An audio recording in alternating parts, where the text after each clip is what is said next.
kapatid, nandito po ngayon tayo sa Barangay Alingaro na kung saan papasyalan ko po ang aking mumunting taniman dito po sa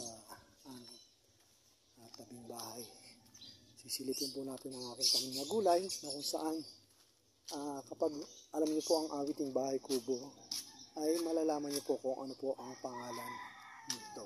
Ayan po yan, napakalaking gulay. Dito po tayo sa aking taniman.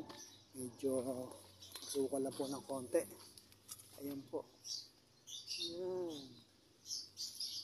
Kaya kung alam niyo po ang awiting bahay kubo, malalaman niyo po kung ano po iyan.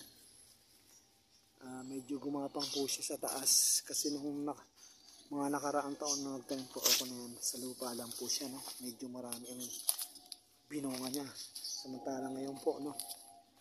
Dahil gumapang po siya sa taas, 4 lang po ang binunga niya. Ayan po. Hindi katulad po noon, siguro higit 2 po ang binunga niya. Ayan po guys, ang ating tanim gulay na kung saan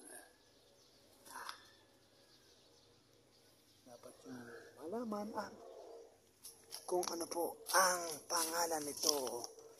Actually, hindi lang po pala 4 sila, 6 po sila.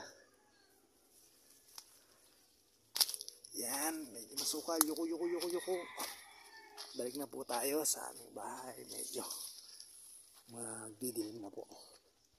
Yan po, sarap po namin yung mga tracking at ng bahay namin yan.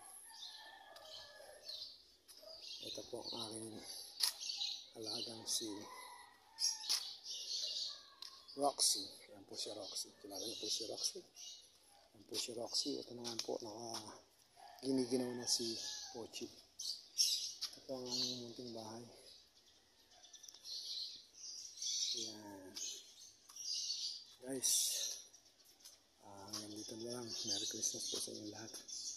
Sana nabigyan ko naman ng konting kaalaman tungkol sa aking tanim na gulay. Hanapin nyo lang po o kantahin nyo lang po ang bahay kubo para malaman nyo po kung ano po ang pinakita ko sa inyo. Malaking gulay. Merry Christmas and Happy New Year!